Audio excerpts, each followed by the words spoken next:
तो यार आज हम बात करने वाले हैं कि एक फैंग की कंपनी में या किसी स्टार्टअप में as a computer science student आप कैसे जॉब ले सकते हो। फर्स्ट ऑफ ऑल मैं ऑब्वियसली कोई एक्सपर्ट नहीं हूँ, ये मेरी खुद के ओपिनियंस हैं, खुद की मेरी जर्नी से जो मैंने सीखा है, जो मैंने रिकॉर्ड करा है, वो सारी लर्निंग्स मैंने एक जगह ला के रख दी हैं ताकि आपको एंड टू एंड एक सोल्यूशन मिल जाए। अगर आप कहीं पे कंफ्यूज हो, आपको समझ नहीं आ रहा कि कैसे हम अपना रेज्यूमे बना सकते हैं या कैसे हम अप्लाई कर सकते हैं या कैसे इंटर्नशिप्स कर सकते हैं, इंटर्नशिप्स करने के बाद क्या करना है, जॉब लेने तक की जो जर्नी होती है उसको पूरा समझेंगे आज एक वीडियो में। थोड़ी सी लंबी हो सकती है वीडियो, तो साथ में कोई ड्रिंक हो, पानी हो, कोल्ड ड्रिंक वगैरह हो तो वो लेके बैठ जाएं और अपनी पेटियां बांध लें। तो ये जर्नी हम स्टार्ट करेंगे रेज्यूमे से, इसको लेके जाएंगे पूरा एंड तक, everything about a technical internship. तो थोड़ी सी लंबी होगी बट इसको बहुत डिटेल में मैं समझाऊंगा एक एक चीज की, जो मैंने सीखा है, जो मैंने हजारों लोगों से सीखा है, जो मेरी एक जर्नी रही है, एक सिंपल सी जो जर्नी रही है उसके बारे में समझेंगे और उसको कैसे ऑप्टिमाइज करके आप यूज कर सकते हो अपनी जर्नी में। चाहे आप फर्स्ट ईयर में हो, सेकंड ईयर में हो, आप ऑलरेडी एक एक्सपीरियंस इंजीनियर हो, आपको चीजों को बेटर करना है, थोड़ा सा और इम्प्रूव करना है, अपस्किल करना है, तो ये सारी चीजें आपके लिए होंगी। तो स्टार्ट करते हैं यार कि रेज्यूमे से। तो रेज्यूमे सबसे पहली बात तो एक जो रेज्यूमे आज की डेट में, जो 2022 में जो रेज्यूमे जिसे हम बोलते हैं, वो एक शीट ऑफ पेपर नहीं रह चुका है। आज रेज्यूमे का मीनिंग है प्रूफ ऑफ वर्क। अगर आपने एक्चुअली रियल लाइफ में काम करा है तो ही आपको वेटेज दी जाएगी। अगर आपके पास एक्चुअली में स्किल्स हैं तो ही आपको दूसरों से बेटर माना जाएगा। डेफिनेटली एक कंपटीशन है। आप एक इंटरव्यू में जब बैठते हो तो दूसरे लोग भी इंटरव्यूज में आते हैं, तो एक कंपटीशन होता है। जो भी उस कंपटीशन में जीतता है उसको हायर करा जाता है। तो उस कंपटीशन के हिसाब से जो भी बेटर स्किल्ड होता है उसको वो जॉब की पोजीशन दी जाती है। तो बेटर स्किल्ड होने का मतलब कंप्यूटर साइंस में दो तीन तरीकों से आप उसे देख सकते हो। एक तो ये होता है कि आपको बहुत सारी लैंग्वेजेस पता है, आपने फ्रेमवर्क्स पे काम किया हुआ है, आपने बहुत सारे प्रोजेक्ट्स बना रखे हैं एंड आपने उन प्रोजेक्ट्स को डिप्लॉय किया हुआ है। उन प्रोजेक्ट्स में लाइव यूजर्स हैं, उन प्रोजेक्ट्स को कोई यूज करता है, आपने प्रोजेक्ट्स को प्रोडक्ट्स में कन्वर्ट कर दिया जो एक्चुअली में किसी की प्रॉब्लम सॉल्व करते हैं। दूसरी साइड ऑफ स्किल्स ये होती है कि आपने डेटा स्ट्रक्चर्स बहुत अच्छे से मास्टर करी हुई है, आपको लॉजिक बिल्डिंग बहुत अच्छी आती है, आप मैथमेटिकली बड़े स्ट्रांग हो, आप हार्ड से हार्ड प्रॉब्लम सॉल्व कर सकते हो। एंड थर्ड चीज ये हो सकती है कि मे बी आप एक बहुत अच्छे टीम प्लेयर हो, आपकी कम्युनिकेशन स्किल्स बहुत अच्छी हैं। एक और स्किल ये हो सकती है कि सिस्टम डिजाइन आपको बहुत अच्छे से आता है, आप स्केलेबल सिस्टम्स एंड एप्लीकेशंस बना सकते हो। तो हर टाइप की स्किल मैटर करती है कंप्यूटर साइंस में। बहुत सारी तरीकों की जॉब्स होती हैं, प्रोडक्ट मैनेजर इंटर्नशिप्स भी होती हैं, प्रोडक्ट मैनेजर जॉब्स भी होती हैं इनिशियल स्टेजेस पे, तो उसमें कुछ अलग वो देखते हैं। अगर आप एक नॉर्मल सॉफ्टवेयर इंजीनियर बनने की कोशिश कर रहे हो, जो कि मैं हूँ, उसमें डेफिनेटली डेटा स्ट्रक्चर्स और प्रोजेक्ट्स दोनों देखे जाते हैं। अगर आप कुछ और प्रोग्राम मैनेजमेंट साइड या फिर डेटा एनालिटिक्स साइड जाना चाहते हो तो वहां पे उस फील्ड से रिलेटेड स्किल्स को देखा जाता है। तो सिंपल बिगिनिंग रेज्यूमे की होगी कि बिल्कुल ज्यादा इसे कॉम्प्लिकेट ना करते हुए एक सिंपल सा रेज्यूमे हमें उठाना है, जो कि जेक्स रेज्यूमे है। आप गूगल पे लिखोगे जेक्स रेज्यूमे, आपको आ जाएगा। ये मेरा दोस्त जेक नहीं है, ये एक रैंडम बंदा ऑनलाइन है जिसने एक रेज्यूमे की टेम्पलेट बनाई थी, जो कि बहुत फेमस है। और भी टेम्पलेट्स अवेलेबल है जो आप ढूंढ सकते हो, बट मेरे हिसाब से ये रेज्यूमे की जो टेम्पलेट है ये एंड टू एंड आपकी फाइनल टेम्पलेट होनी चाहिए। इसके अलावा आपको बिल्कुल भी कोई और टेम्पलेट की जरूरत नहीं पड़ेगी, इसकी मैं गारंटी देता हूँ। दूसरी चीज हर टेम्पलेट में होनी चाहिए कि वो सॉफ्टवेयर फ्रेंडली होनी चाहिए। जो एटीएस सॉफ्टवेयर होता है, जो रेज्यूमेस को पार्स करता है, जो उनमें से आपकी स्किल्स और एक्सपीरियंस को निकालता है, उससे फ्रेंडली होनी चाहिए। तो ज्यादा फैंसी बनाने की बिल्कुल जरूरत नहीं है। उसमें बैकग्राउंड कलर्स, उसमें अपनी फोटो डालना, उसमें आपने गाने गाए थे जो 6th क्लास में वो डालना, उससे कुछ नहीं होने वाला। जो आपका रेलिवेंट स्किल्स हैं उसको सिर्फ आप डाल दोगे एक सिंपल से टेम्पलेट में, तो वो पास ऑटोमेटिकली हो जाएगा। थोड़ा सा और डिटेल में बातें करेंगे कि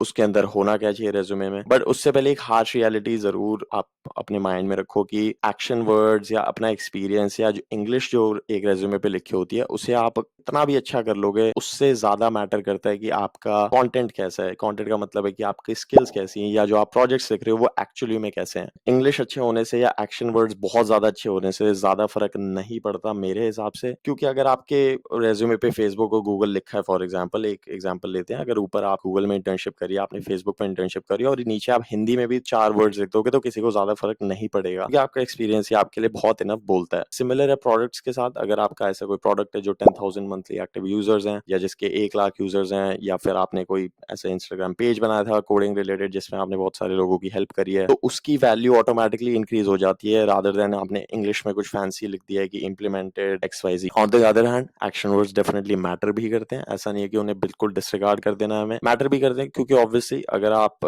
एक अच्छा सा रेज्यूमे किसी को भेज रहे हो तो डेफिनेटली आपको इन चीजों का भी ध्यान रखना चाहिए। बट सब कुछ नहीं होता है। बहुत सारे लोग मैंने देखा है कि इस पर बहुत ज्यादा एम्फोसाइज करते हैं कि एक्शन वर्ड्स तो यही होने चाहिए, आपने इम्प्लीमेंटेड कैसे लिख दिया, आपको डेवलप्ड लिखना चाहिए था या आपको डिस्कवर्ड लिखना चाहिए था।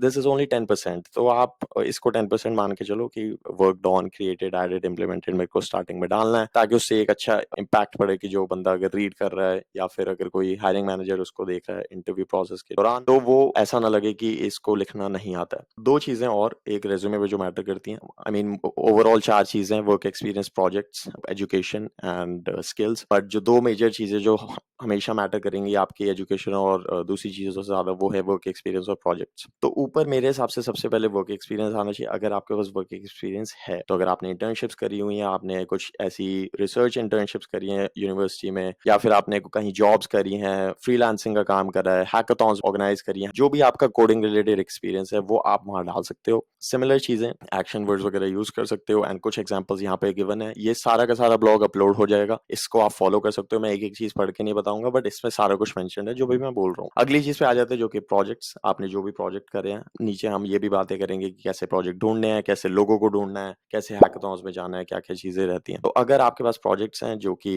आपने गेम्स बनाई है, या आपने कोई अपनी पोर्टफोलियो वेबसाइट बनाई है, या आपने कोई प्रॉब्लम सॉल्विंग का कोई प्रोडक्ट बनाया है, कोई डोनेशन का प्लेटफॉर्म आपने किसी हैकाथॉन में बनाया था, या आपने कोई एपीआई की लेयर्स बनाई है, या आपने कोई ऐसा प्रोटोकॉल बनाई है जिसको लोग यूज करते हैं, या कुछ भी आपने XYZ बनाया, आप प्लीज उसको यहाँ पे मेंशन करो, उसके बारे में ब्रैग करो कि यस मैंने बताया था। उसके लाइव लिंक्स जरूर दो, अगर आप डोमेन से होस्ट कर रहे हो गिटअप के लिंक जरूर दो। गिटअप पे प्रोजेक्ट डेफिनेटली होना चाहिए, अगर वो गिटअप पे नहीं है तो आप गिटअप पे उसे अपलोड करें। फोर्थ एंड फिफ्थ जो चीजें, एजुकेशन एंड स्किल जो होनी चाहिए एक रेज्यूमे पे। स्किल्स आप ऐड कर सकते हो, लैंग्वेजेस एंड टेक्नोलॉजी जो आपको आती हैं, पाइथन वगैरह, एंड्रॉइड, फ्लटर अगर आपने सीखा है। एजुकेशन भी बिल्कुल सिंपल सा, जो भी आपने बैचलर्स ऑफ साइंस करी है, मास्टर्स करी है, BCA करी है, MCA, जो भी आपने डिग्रीज करी है वो आप डाल सकते हो। और भी चीजें यहाँ मेंशन्ड है, आप ब्लॉग में पढ़ सकते हो। बिल्कुल क्लियर करा है चीजों को कि कैसे कैसे, ज्यादा कॉम्प्लिकेट ना करते हो रेज्यूमे को। बहुत ज्यादा रिव्यूज मांगने की भी जरूरत नहीं होती। अगर आपको रिव्यू चाहिए तो आप हमारे डिस्कॉर्ड चैनल पे डाल सकते हो अपना रेज्यूमे, और वहां पे कोई ना कोई रिव्यू कर देगा। तो बिल्कुल ज्यादा कॉम्प्लिकेट हमें नहीं करना है, छोटी सी हमें टेम्पलेट लेनी है, जो भी हमारे प्रोजेक्ट्स और एक्सपीरियंस है उसको सिंपल वर्ड्स में लिखना है। बहुत सारे एग्जांपल्स मैंने यहाँ डाल दिए हैं जो जो आपको जिनकी जरूरत पड़ेगी, और आप उनको as it is copy paste करके भी यूज कर सकते हो। कुछ हार्श रियलिटी की भी मैंने बातें करी हैं यहाँ पे, कि आपका रिज्यूमे सिर्फ 5-6 सेकंड के लिए देखा जाता है, इतना टाइम किसी के पास नहीं है एक एक वर्ड उसमें से पढ़ेगा।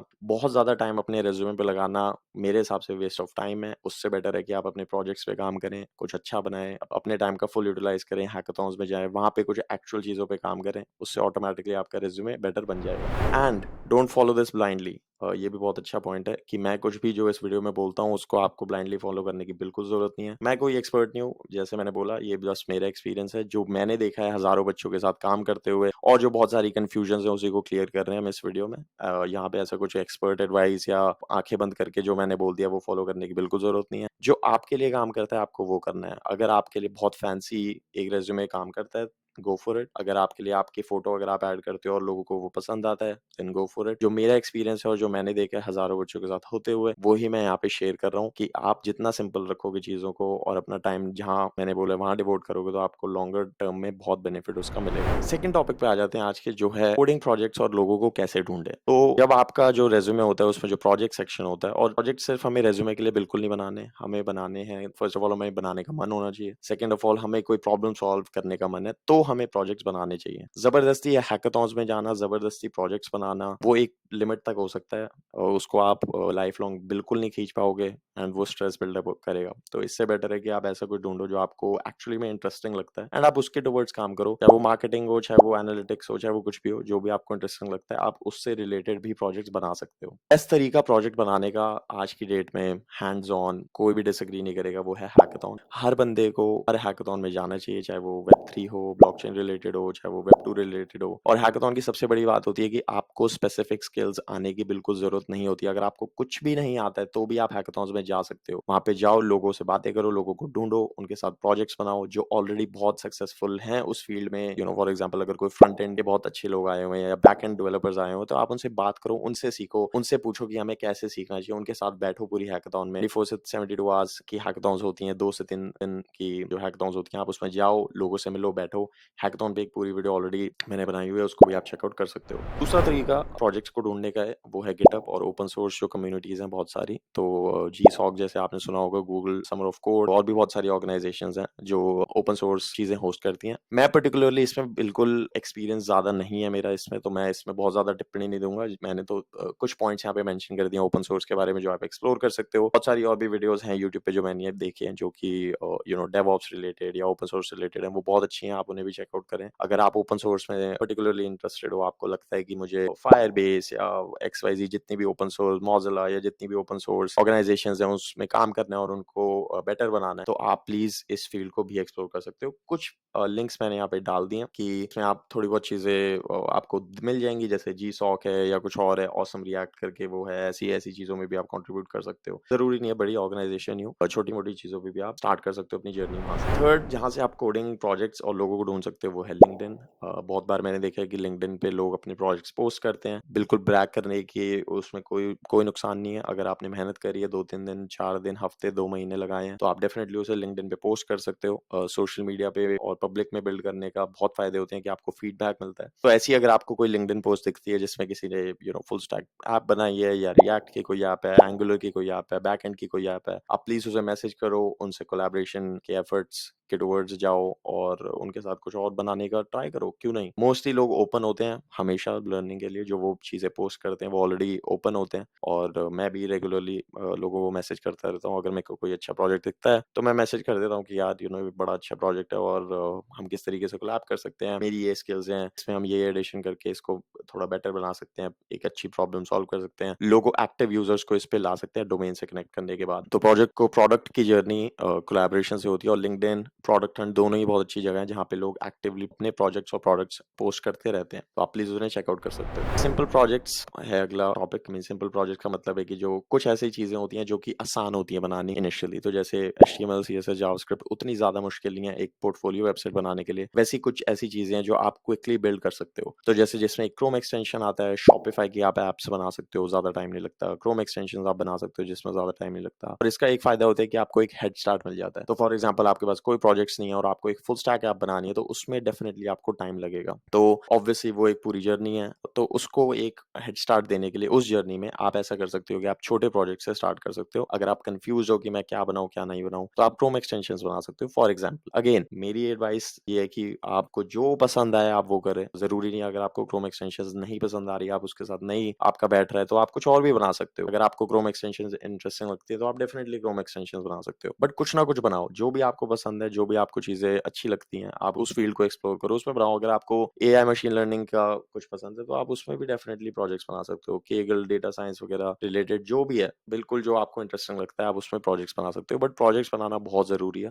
हैंड्स ऑन लर्निंग आपकी सिर्फ बिल्डिंग से होती है। नोट्स बनाने से या फिर पढ़ाई करने से किसी की आज तक लर्निंग नहीं हो पाई है अनफॉर्चुनेटली। सिर्फ और सिर्फ एक ही तरीका है लर्न करने का मेरे हिसाब से, और वो है building. Building is the easiest and the best way to learn. तो आप बिल्ड करो, चीज़ों को डिप्लॉय करो, डोमेन लो, लोगों के साथ फैलाओ, फ्रेंड्स को भेजो, फीडबैक लो और उस फीडबैक लूप के बाद दोबारा उस पे इटरेट करो एंड और फीचर्स डालते रहो। जैसे आप फीचर्स डालोगे, आपको बहुत सारी और लर्निंग्स ऑटोमेटिकली होती रहेंगी। लास्ट तरीका प्रोजेक्ट्स और लोगों को ढूँढने का है, वो आपका अपना कॉलेज। हर कॉलेज में आज की डेट में स्टार्टअप्स बन रहे हैं। हर कॉलेज से, हर यूनिवर्सिटी से स्टार्टअप्स निकल रहे हैं। तो ये कहना बिल्कुल गलत होगा कि यूनिवर्सिटीज़ में आपको अच्छे लोग नहीं मिलेंगे। छोटी से छोटी यूनिवर्सिटी में हो, चाहे बड़ी से बड़ी आप हार्वर्ड, एमआईटी के भी स्टूडेंट हो, तो भी फ़र्क नहीं पड़ता। और आप छोटी से छोटी अपने सेक्टर की यूनिवर्सिटी में भी हो, उससे भी कोई फ़र्क नहीं पड़ता। हर कॉलेज में अच्छे टैलेंटेड लोग हैं, उनको आप ढूँढो, उनके साथ कनेक्ट करो, उनके साथ बैठो, प्रोजेक्ट्स बनाओ, उनके साथ अलग-अलग चीज़ें डिस्कस करो, अलग-अलग स्किल्स डिस्कस करो, कैसे आप अपस्किल कर सकते हो, साथ में कोर्सेज़ कैसे ले सकते हो, साथ में प्रोजेक्ट्स कैसे बना सकते हो, वो प्लीज़ आप डिस्कस करो उनके साथ और देखो कि साथ में बैठ के क्या बनता है। अगले टॉपिक पे आ जाते हैं कि how to learn a skill from scratch और स्पेसिफिक कोडिंग रिलेटेड स्किल है। तो अगेन ये सारे ब्लॉग्स पूरा का पूरा जो ये गाइड है, ब्लॉग है, गाइड तो नहीं है बट सिंपल सा ब्लॉग है। ये आपको मिल जाएगा लिंक डिस्क्रिप्शन में, आप नीचे इसको ढूँढ सकते हो कि कहाँ पे अवेलेबल है। तो स्क्रैच से स्किल सीखने के सिंपल कुछ पॉइंट्स होते हैं। सबसे पहला पॉइंट तो ये है कि जैसे मैंने बोला building is the best way to learn. अगर आप नोट्स बनाते रहोगे, अगर आप कॉपी पेन उठा लोगे और एंड्रॉयड कॉपी पेन पे लिखोगे, तो कुछ नहीं होने वाला, इसकी मैं गारंटी देता हूँ। अगर कोई आपको बोल रहा है नोट्स बनाने को, तो मेरे को लगता है कि उन्होंने भी शायद कुछ ना बनाया हो। नोट्स बनाने की गाइडेंस आज की डेट में कोई नहीं देता है। अगर कोई दे रहा है तो आप प्लीज़ उनसे डिस्कस करें कि वो क्यों ऐसा बोल रहे हैं। सेकंड चीज़ है कि जो ट्यूटोरियल है आज की डेट में, वो इसीलिए फैल गए कि हमारी बनाने की आदत चली गई है, और ये हम मेरे साथ भी होता है, हर बंदे के साथ ये होता है। हमें आदत पड़ चुकी है कोर्सेज़ करने की, हमें आदत पड़ गई है 2-2 घंटे की वीडियोज़ देखने की और उन्हें एन्जॉय करने की और सर्टिफ़िकेट्स लेने की और कुछ ना बनाने की।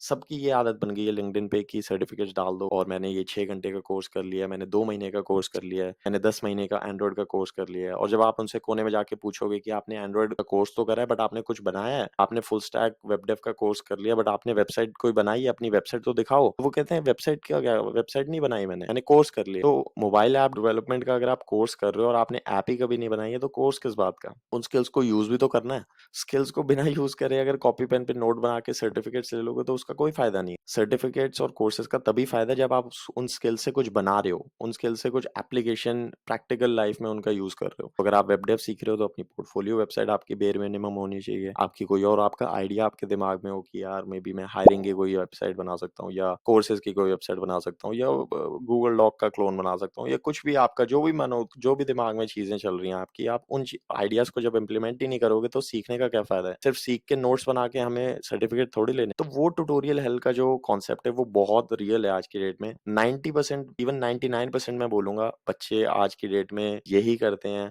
यूट्यूब पे जाते हैं, 2-2 घंटे की वीडियोज़ देखते हैं, या कोर्सेज़ लेते हैं 3-3 महीने के, और उसके बाद जब आप उनसे एक्चुअली में पूछोगे कि यार आपने क्या बनाया 3 महीने में? तो उनका आंसर वही होता है, बनाया कुछ नहीं है, कोर्स कर लिया। तो ऐसे कोर्स का कोई फ़ायदा नहीं है, पैसे वेस्ट करने की बिल्कुल ज़रूरत नहीं है। बेस्ट तरीका मेरे हिसाब से बेस्ट प्रोसेस क्या होता है बनाने का, वो मैं बता देता हूँ, जो मेरे लिए भी काम कर रहा है, जो बहुत सारे लोगों के लिए काम करता है। वो ये है कि आप बिल्कुल एक छोटे से प्रोजेक्ट से स्टार्ट हो जाओ। हम मोमेंटम बेस्ड एनिमल्स हैं, मतलब ह्यूमन्स हैं, और मोमेंटम से हमारा पूरा गेम चलता है। तो जब आप एक छोटा-सा प्रोजेक्ट स्टार्ट करते हो, फॉर एग्ज़ाम्पल आपने एचटीएमएल, सीएसएस थोड़ा-सा सीखा, 1-2 घंटे में आपने थोड़ा-सा समझा, उसके बाद आप अपना पोर्टफोलियो वेबसाइट बनाने बैठ गए। जब आप बनाने बैठ जाओगे, तो एक मोमेंटम आपके पास आ जाएगा कि यस, मैं कुछ बिल्ड कर रहा हूँ। उसके बाद आपको छोटे-छोटे छोटे फीचर्स उसमें डालने हैं। जब-जब आप वो फीचर्स डालोगे, ऑटोमैटिकली आपकी गूगल करने की आदत, या जो नए फीचर्स हैं उसके साथ अपस्किल करने की आदत पड़ जाएगी। तो फॉर एग्ज़ाम्पल आपने पोर्टफोलियो वेबसाइट स्टार्ट करी, आपने देखा कि ओके नेविगेशन बार होना चाहिए, आपने गूगल करा नेविगेशन बार कैसे बनता है, वहाँ से सीख लिया। उसके बाद आपने देखा कि बीच में कार्ड्स बन सकते हैं, कार्ड व्यूज़ बना सकता हूँ मैं अपने एक्सपीरियंस के लिए। आपने देखा कि एचटीएमएल में कार्ड कैसे बनता है, आपने वो इम्प्लीमेंट करा। नीचे आपने देखा कि ओके फुटर में मैं कुछ लिंक्स डाल सकता हूँ, सोशल मीडिया के आइकन्स लगा सकता हूँ, आपने वो सर्च करा और वहाँ से सीखा। एक फर्स्ट पार्ट तो ये है जो मैंने बताया। सेकंड, जो 99% लोग करते हैं, वो क्या करते हैं, ट्यूटोरियल खोल लिया, साइड में कोर्स खोल लिया, यूट्यूब पे how to make a portfolio, वहाँ से सारा कुछ कॉपी पेस्ट कर दिया। मैं लिख के दे सकता हूँ कि फर्स्ट वाले पार्ट से लर्निंग 10x होएगी, जब आप खुद चीज़ों को इम्प्लीमेंट करोगे, सर्च करके लिखोगे, रादर देन आप ट्यूटोरियल से कॉपी पेस्ट कर लोगे। तो ये मेरे हिसाब से बेस्ट तरीका है। छोटी-सी चीज़, छोटे से प्रोजेक्ट से स्टार्ट हो जाओ, फीचर्स ढूँढते रहो, लोगों से हेल्प माँगते रहो, गूगल करते रहो, छोटे-छोटे फीचर्स उसमें ऐड करते रहो, और वहाँ से एक अच्छा बड़ा प्रोजेक्ट बनाओ। रादर देन आप यूट्यूब पे गए, आपने ट्यूटोरियल के या तो नोट्स बना लिए, या फिर आपने tutorial as it is copy paste कर दिया, उससे उतना फ़ायदा नहीं होगा। इवेंचुअली आप एक बड़ा प्रोजेक्ट के टुवर्ड्स भी काम कर सकते हो। कुछ आपका बड़ा आइडिया, पुराने टाइम से आपने आइडिया सोचा हुआ है कि मेरे दोस्त मेरे को परेशान करते हैं, या मेरे को एक पेमेंट ऐप बनानी है, या मेरे को फाइनेंशियल ऐप बनानी है, मेरे को कुछ और बनाना है। तो जो भी आपके दिमाग में आइडियाज़ हैं, आप उन्हें इम्प्लीमेंट कर सकते हो। अगेन हैकाथॉन्स में जाएँ, स्किल्स वहाँ से बहुत आती हैं, लोगों से मिलें, लोगों के साथ बैठें, टीम्स बनाएँ, टीम्स में काम करो, मैक्सिमम प्रोजेक्ट्स बिल्ड करो, छोटे-छोटे फीचर्स ऐड करो। जितना ज़्यादा बिल्ड करोगे, उतनी ज़्यादा आदत पड़ती रहेगी। मोमेंटम से आप बहुत ज़्यादा चीज़ें सीख जाओगे। तो कोर्सेज़ और ट्यूटोरियल्स को बिल्ड करते हुए कहीं न कहीं साइड में रखें। बिल्कुल ट्यूटोरियल हेडफ़ोन्स लगा के, खाना खा के ट्यूटोरियल सुनने का कोई फ़ायदा नहीं है। उनमें से जब आप उनसे कुछ सीख के कुछ बना नहीं रहे हो। नेक्स्ट टॉपिक पे आ जाते हैं। अब हम इस स्टेज पे हैं कि हमने प्रोजेक्ट्स बना लिए हैं कुछ अच्छे वाले, हमने हैकाथॉन्स में गए हैं, हम लोगों से मिल रहे हैं, हम अपस्किल कर रहे हैं अपने आप को, हम जो हमें इंटरेस्टिंग लग रहा है उसके टुवर्ड्स मूव कर रहे हैं। हमने एक जर्नी को स्टार्ट कर दिया जिसमें हम ढूँढ रहे हैं एक्चुअली कि हमें क्या पसंद है, और हम नई-नई चीज़ें बना रहे हैं, हम एक्सप्लोर कर रहे हैं। इस पूरी जर्नी में बहुत ही एक्साइटेड हैं, और नेक्स्ट स्टेप जो हमारी जर्नी में आ चुका है, वो आ गया है कि हम इंटर्नशिप्स और जॉब्स के लिए अप्लाई कैसे करें। तो पहली बात तो ये है कि इंटर्नशिप्स बहुत ज़्यादा यूज़फुल हैं। आज की डेट में। उसका रीज़न है कि वो आपको रियल लाइफ़ एक्सपीरियंस देती है। फ़र्क यही होता है कि घर पे जो आप प्रोजेक्ट बनाते हो और रियल लाइफ़ में जो प्रोजेक्ट होते हैं, उसमें यूज़र्स का फ़र्क होता है। तो किसी भी आप अगर स्टार्टअप को या बड़ी कंपनी को जॉइन करते हो, गूगल, फेसबुक में आप जाते हो या फिर आप किसी स्टार्टअप को जॉइन करते हो, फ़ोनपे और रेज़र पे, ऑल दीज़ स्टार्टअप्स, आप देखोगे कि वहाँ पे रियल यूज़र्स होते हैं, रियल इम्पैक्ट होता है, रियल चीज़ों पे काम करा जाता है, जहाँ पे रियल रेवेन्यू आ रहा है, सारा कुछ बिज़नेस के तौर पे चल रहा है। तो उससे ये होता है कि आपको एक बिल्कुल प्रैक्टिकल नॉलेज उस चीज़ की मिलती है कि येस, एक्चुअली में जो प्रोडक्ट्स होते हैं, उन्हें लोग यूज़ करते हैं, उसमें बग्स आते हैं, उनको कैसे फीचर डेवलपमेंट उसमें कैसे होती है, कैसे एक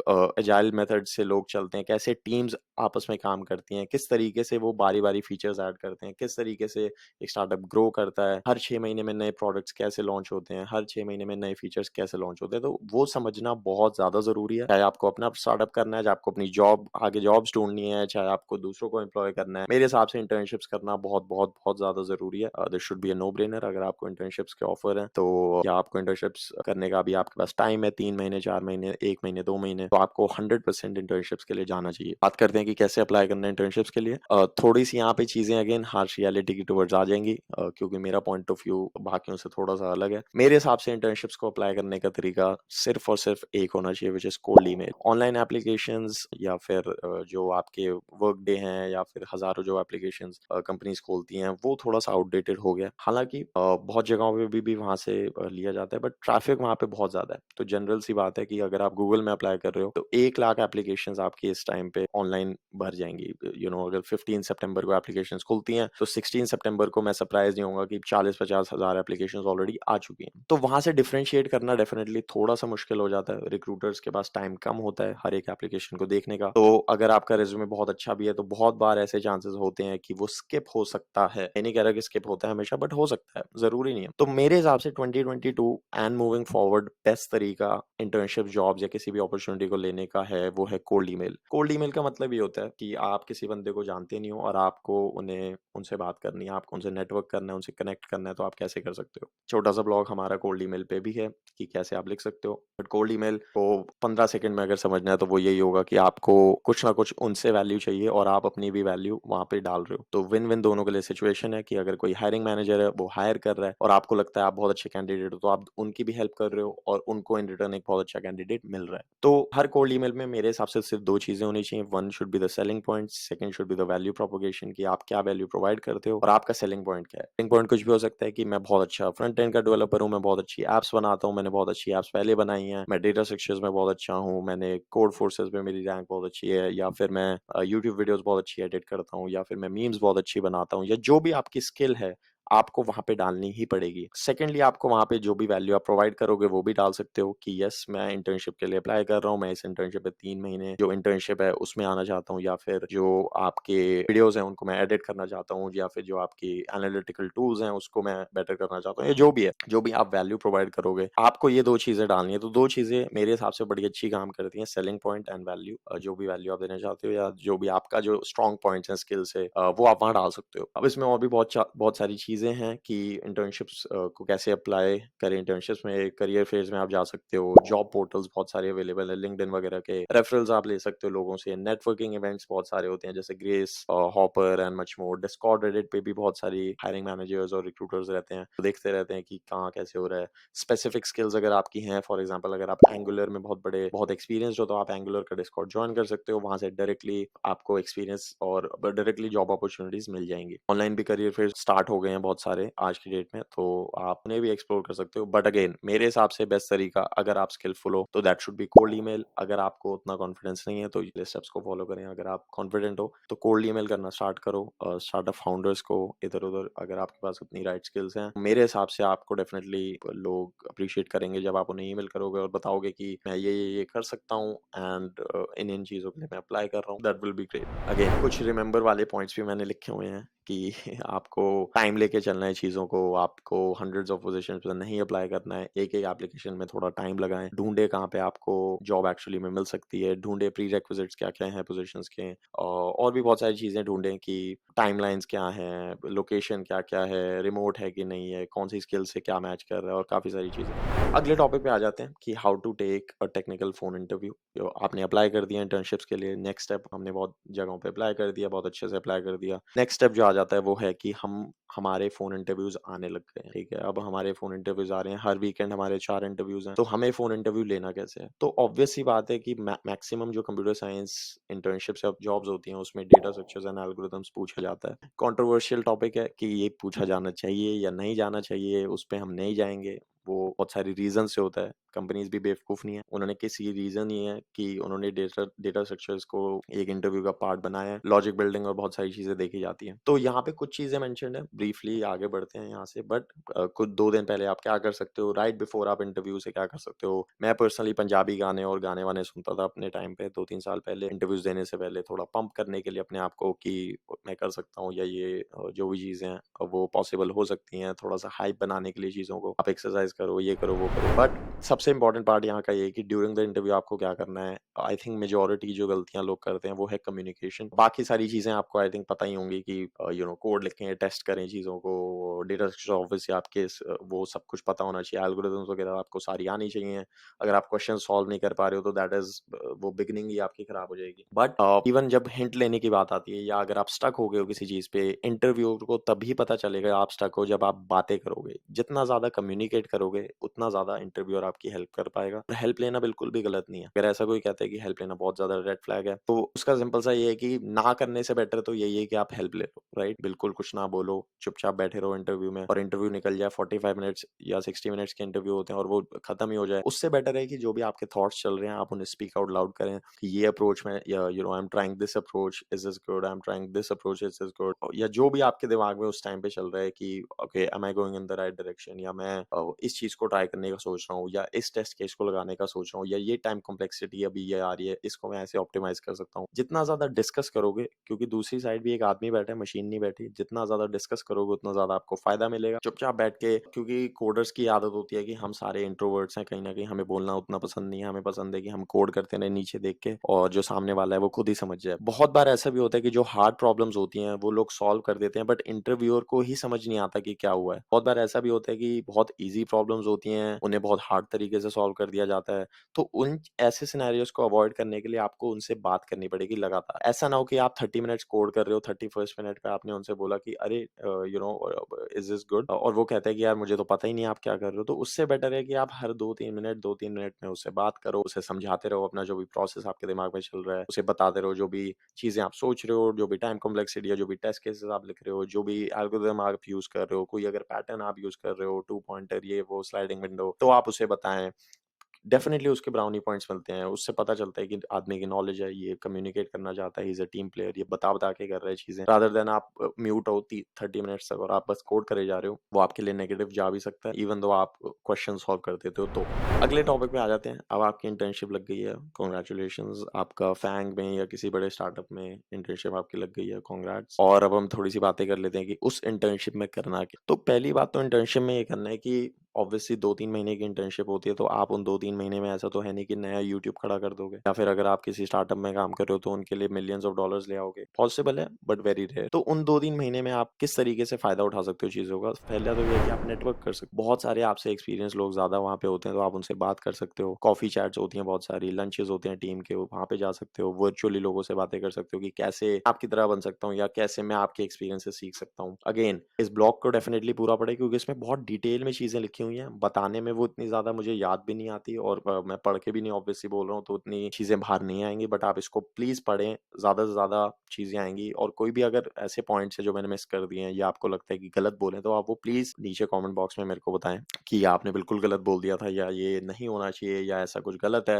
100% ओपन फॉर फीडबैक ऑलवेज़। अभी तो वीडियो स्टार्ट ही करी है बनानी और हेल्प ही कर रहा हूँ मैं आप लोगों की और अपनी भी हेल्प कर रहा हूँ इसके थ्रू। मेरी भी रिविज़न हो रही है अच्छी खासी। तो अगला पॉइंट ये है कि आपको लर्न करना है। तो नेटवर्किंग आपने कर ली, कुछ और पॉइंट्स है वर्किंग, कन्वर्टिंग ये वो। बट 2 जो मेजर हैं, फर्स्ट हमने डिस्कस कर लिया कि नेटवर्क करना है, लोगों से मिलना है। सेकंड आपका है कि आपको लर्न करनी है बहुत सारी चीज़ें। 2-3 महीने में येस आप चीज़ें बनाओगे भी वहाँ, बट जब आपकी लर्निंग की एक वो होगी भावना, लर्निंग की भावना से अगर आप किसी भी इंटर्नशिप में जाओगे तो आप बहुत कुछ सीख सकते हो। 2 से 3 महीने में आप बहुत कुछ सीख सकते हो। रियल लाइफ प्रोजेक्ट्स, बड़ी-बड़ी जो टेक्नोलॉजीज़ हैं, अगर आप कोई फ्रेमवर्क सीखना चाहते हो, अगर आप कुछ ऐसा नया वहाँ पे किसी नई चीज़ पे काम करने का मौका मिल रहा है, तो उसके डॉक्यूमेंटेशन बनाओ, गिटहब पे अपने छोटे-मोटे प्रोजेक्ट्स बनाओ, जितना मैक्सिमम उसको सीख सकते हो, उसको सीखो। 2 से 3 महीने में आपका जब आप इंटर्नशिप करके आओ 3 महीने बाद, तो बेस्ट उसका आउटपुट ये होना चाहिए कि आपने बहुत कुछ लर्न करा है। ओके, मेरे को रिएक्ट नहीं आती थी उतनी ज़्यादा और मैं रिएक्ट की इंटर्नशिप में गया, अब मेरे को रिएक्ट बहुत अच्छे से आती है। अब मेरे जो भी आइडियाज़ हैं, मैं उन पे काम कर सकता हूँ या मेरे जो 2-3 हैकाथॉन्स आ रही है, मैं उसमें जा सकता हूँ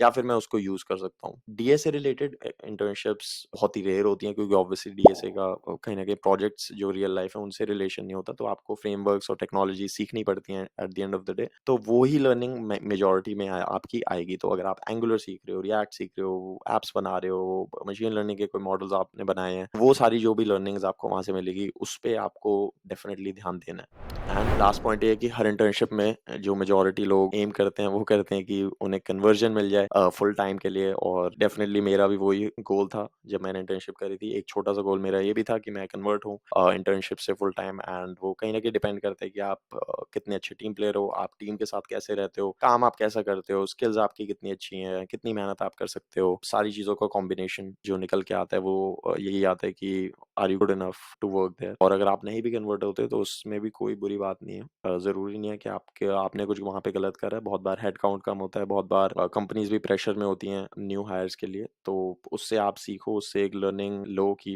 अगली बार ज़्यादा मेहनत करेंगे, बेटर इंटर्नशिप्स और जॉब्स के लिए अप्लाई करेंगे, और हमेशा बेटर ही होता है। मैंने ये भी देखा है बहुत सारे केसेस में कि आप किसी छोटी इंटर्नशिप में आपको कन्वर्जन नहीं मिला, आपने और तैयारी करी और मेहनत करी और आपको उससे बेटर अपॉर्चुनिटी उसके बाद मिल गई। तो यार यही था हमारा, थोड़ी लंबी हो गई video, sorry for that, but ये पूरा हमारी जर्नी थी स्टार्टिंग से, रेज्यूमे कैसे लिखें, प्रोजेक्ट्स कैसे ढूंढें, स्किल कैसे सीखें, हैकाथॉन्स में कैसे जाएं, इंटर्नशिप्स में अप्लाई कैसे करें, फ़ोन इंटरव्यूज़ वगैरह कैसे लें, और इवेंचुअली एक इंटर्नशिप में क्या-क्या कर सकते हैं, क्या-क्या सीख सकते हैं इंटर्नशिप से। तो होपफुली यार आपको इसमें से कुछ ना कुछ सीखने को मिला हो। प्लीज़ जो भी आपका फीडबैक है वो कमेंट्स में बताएँ। अगर अच्छा है, बुरा है, बहुत बुरा है, तो भी आप नीचे लिख सकते हो कि यार मुझे नहीं पता आप क्यों बना रहे हो ये वीडियो, हमें बिल्कुल ज़रूरत नहीं थी इस वीडियो की, हमें सब कुछ आता है पहले से ही, तो वो भी मैं सुनने को तैयार हूँ। जो भी चीज़ें प्लीज़ कमेंट में बताएँ, लोगों के साथ शेयर करें। अगर आपके कुछ ऐसे दोस्त हैं जो स्टक हैं, अगर ऐसा आपको कन्फ्यूजन्स हैं, प्लीज़ मुझे लिंक्डइन पे मैसेज करें। 100% मैं आपके मैसेज का रिप्लाई करूँगा, मैं सारे मैसेजेस का रिप्लाई करता हूँ। मैंने लिंक्डइन अपना डिस्क्रिप्शन में डाल दिया है, और होपफुली मैं बहुत दिल से होप करता हूँ कि इसके बाद आप कुछ ना कुछ बहुत अच्छे प्रोजेक्ट्स बनाएँगे, बहुत बड़ी-बड़ी इंटर्नशिप्स आपकी लगेंगी, बहुत बड़ी-बड़ी जॉब लगेंगी। अगर फैंग में आप जाते हो तो मैं बिल्कुल होपफुल हूँ कि आप फैंग में जाओगे, बड़े स्टार्टअप्स में काम करोगे, बहुत बहुत पैसा आप कमाओगे जल्दी, और अगर ऑलरेडी कमा रहे हो तो आप प्रमोशंस लोगे या कुछ और बड़े प्रोजेक्ट्स पे काम करोगे। यही मेरी इस वीडियो से कहने का वो है कि आप अपने आप को अगर इससे अपस्किल कर पा रहे हो तो that is good enough for me. मिलेंगे नेक्स्ट वीडियो में। जो भी अगेन थॉट्स हैं, जो भी आपके कमेंट्स हैं, वो प्लीज़ डिस्क्रिप्शन में डालें और मुझे बताएँ, लिंक्डइन पे मैसेज करें, लिंक्डइन में पोस्ट करें, ट्रोल करें मुझे, या जो भी है, मैंने कुछ ऐसा गलत बोल दिया है या मैंने कुछ बहुत अच्छा बोला है तो भी मुझे बताएँ, और I will see you in the next video. Thank you, bye bye.